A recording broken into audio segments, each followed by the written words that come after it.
evening, guys, gals, and non-binary pals out there. Got a video here, some Commander gameplay.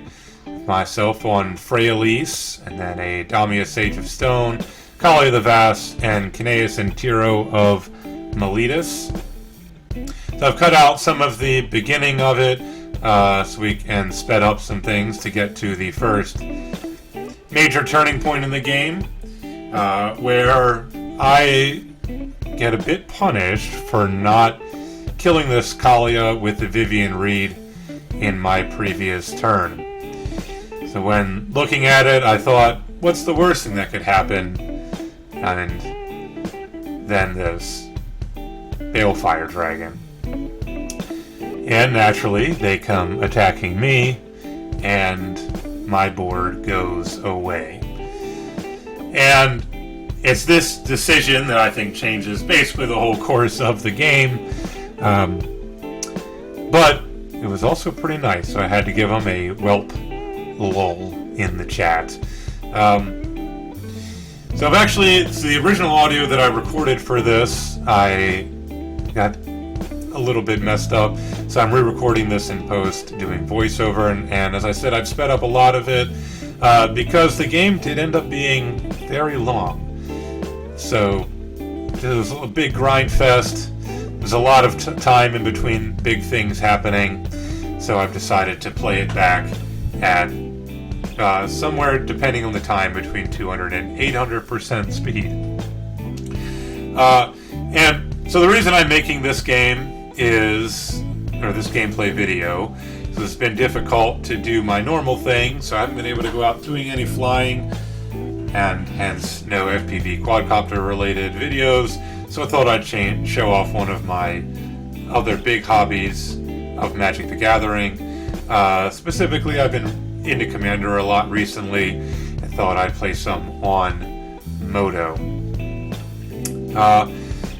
So we'll talk through a few of the things that I decided. As you see, I decided not to play the Earthcraft last turn. Oh yeah, and this is where we lost the Damia Sage of Stone player. They had had enough of it. As I think generally people tend to play out cards like Earthcraft way too early when they're very susceptible to removal. You saw that Wear and Tear could have easily killed it, but luckily we didn't. So do some drawing here off of the Kineas and Tiro Miletus trigger. I finally decide to actually play the Vivian Reed and then go ahead and kill that Balefire Dragon in the hopes that it doesn't come my way again. But, you know, see how that goes. A lot of good plays here, so as you can see, one of the general problems when this commander goes unchecked for long periods of time, they just play really obnoxious things onto the board, and it's a big pain for everybody. So, word of the wise, kill Kali of the Vast. Then over our Gay Kings player, pretty heads-up play, doing some extra draws there. And then what they are about to do, this Humility. This is the second play of the game that really changes the pace of everything for quite some time. So having all 1/1s on the board shuts off what Kali is doing, which right now is very good. Of course, it also shuts off what we're about to do. But luckily, as my commander is a planeswalker, you know, I'm able to keep up for quite some time, even with that on the battlefield. And I thought that's also a very nice play. I had to give it up. And next, the Earthcraft coming in real handy. This is actually the first time I've played this or seen this interaction play out. Earthcraft is really good at just playing through Humility effects, since you can still use it to give the creature something to do, and so it allows me to advance my board. Of course, I'm advancing my board with 1/1s, but again, Freyalise with that naturalize effect from the command zone gives you a lot of outs in these scenarios. Now I find this next attack interesting from the Kali the Vast player. So they've got a lot of 1/1s on the battlefield, and they eventually decide that they're going to come and attack Vivian instead of Freyalise. And I guess that's because they can't kill Freyalise in one attack. But I still think Freyalise is an interesting choice, or an interesting choice to kill the Vivian, since Freyalise is what's ultimately going to give me the ability to get rid of the humility. And I think that they would like it gone if they want to advance their board states. They seem to be much less capable of fighting through it than I am. But again, luckily they didn't do that. And again, more Planeswalkers here. My favorite card type in the game. Generally, people think they're terrible in Commander, or that they've, I don't know, ruined the game somehow because they're good, and some of them are really too good, I'll give you that, but the same thing is true about every other card type in the game. Some of them are just too good. But one thing that they get around is a lot of sweepers accept things like this Razia's Purification, which just hits anything. So this play by the Kali the Vast player, I assume they were hoping that in it they'd be able to get rid of the humility maybe, or some of the other effects that are keeping them from being able to play. But interesting choice by the Kines and Tiro Amelitas player as to what they're going to keep, and then I have to decide a few things. So knowing that I have Nissa on board, which has a -3 that can bring something back from the graveyard, that informs my decision. So I decide to keep the Nissa, the Freyalise, and a land. Then everything else is going to go away. And now I'm just hoping to top deck another land in the future so that I can rebuy the Earthcraft and then start again advancing my board state through what I was doing before. But this part of the game is the part that I think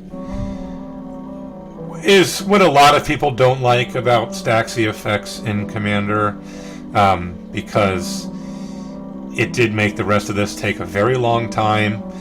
So the original part of this game was, of the hour-long game, this was about 30 minutes of it, is just this grind here to eventually play something. But I really like that. That's the kind of gameplay I enjoy. I am playing this back at 800% speed.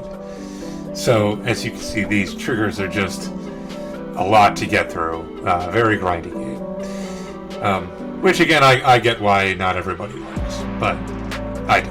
So we'll replay our Earthcraft, and again, now we are off to being able to deploy our stuff, though I'm still holding back on what I'm deploying. And this is another thing I think that people would tend to run things out too much, but I want to be able to keep my Planeswalkers alive, since they're the reason I'm able to play the game, at a reasonable loyalty, and get as many of those as I can to get my card advantage engine going, and my board state as well. So they're pretty good for that. Now, we see Kali is all done with the game. They have, I guess, are probably much less well-suited to getting rid of enchantments, because though they do have white in their deck, I suppose they don't have a lot of interaction-type effects, aside from what we've seen them play, given that their deck is mostly just trying to cheat out Kalia.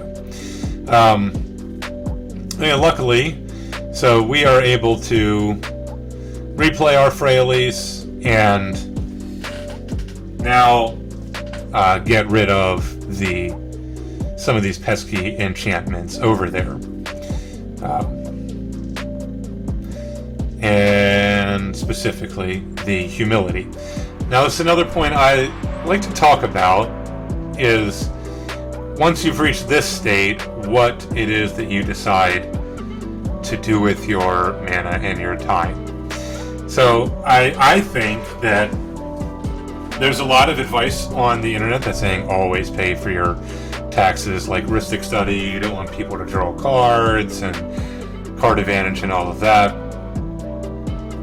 In my opinion, that's not always correct, and sometimes just wrong. Let them draw whatever cards they want.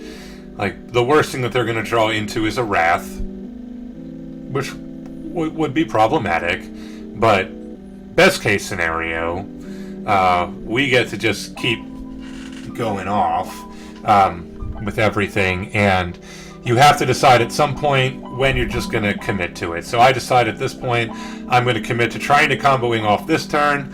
They could draw a lot, but they would have to draw some very specific things in order to really interact with me without any mana available. So, and since we have a lot of redundant pieces in what we're drawing, I figure the risk of them drawing those smaller things or those more specific answers is really not all that great. Another little fun fact here, things like this Nettle Sentinel, big champ being able to give us effectively a discount on all of our spells, untapping a land every time I cast one, because it gets to untap for every green spell, and obviously the commander's mono green, so the whole deck's mono green. And then our draw engine, Beast Whisperer, what a champ. I love this card. And now this is something else, I think, so we have to try and keep the priest untapped for as long as possible. Something I see a lot of players do when they're looking for, like, getting into their combo engine is they'll try to get those big mana plays out early, and like tap their priest or big mana producing things too soon. And while we do have a lot of untap effects to be able to reuse it, we want to really get the maximum advantage that we can. And this is the part of the game where I really like playing green deck specifically. I like the constant math and trying to figure out how you can optimize exactly every play and what it is that you're looking for. So like right now, we know that our next thing we're trying to do is optimize our mana as much as possible so that we can get, at this point, Morrowind to be as big as possible so we can draw a lot off of Garruk Primal Hunter. And thereafter, after seeing the whole library, you can see a couple of things that are not in the deck that it could search for that are in basically every deck. So specifically, I'm not playing Craterhoof Behemoth in this deck. And I think that speaks to, there's a lot of cards in the Commander format that people assume go into everything when you're just trying to build a very powerful deck. Because Craterhoof is, in a vacuum, one of the most powerful cards that green Commander decks can play. But I do occasionally think that it is overplayed. So in a deck that has the ability to make infinite creatures, Craterhoof doesn't do anything. So all it does is give you like another payoff for having a lot of creatures. But our deck is trying to make an infinite amount, in which case that additional payoff I don't think is as good. So I play the Baloth there because when you aren't able to create infinite, a lot of times the amount that you are able to create is would still not be 100% lethal with the Craterhoof on board. Of course, in this scenario where I only have one opponent, it would have won the game, and so it would have been nice here. And I do play it in a lot of decks, don't get me wrong, the card's obnoxiously great. But I don't think it goes in everything, and I've chosen to not play it in this deck. Again, not because I don't think it wouldn't, because I don't think the card's great, but I actually don't think it would make the deck any better. And so that's why I've chosen to not play it. And so here we are with, finally, we got another big burst card draw from our Garruk Primal Hunter. Gonna cash in and reap the benefits of that huge Morrowind in play. and give us ultimately what we need. Speaking in Virus, so we're getting towards the end here. Thank you to the KNT player. 1, for being a KNT player. 2, for sitting through and letting me do all of this. 3, for playing a deck, Legacy Humility. It was a novel. It was fun to play through. I liked it. Ristic Study is annoying on Magic Online, but still fine. Don't pay your taxes in Magic. Do pay your taxes in real life. They're not theft. I hope you all enjoyed that one. Maybe there'll be some more Magic content coming in the future. We'll see. As you know, my ability to fly is lessened, and yeah, thanks. So be good to each other, and have a great day.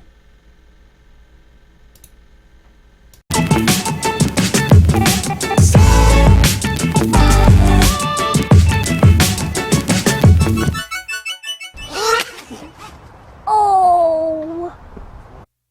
How many marbles can one man fit in their mouth? I'll tell you, less than they could fit in their keister, that's for sure.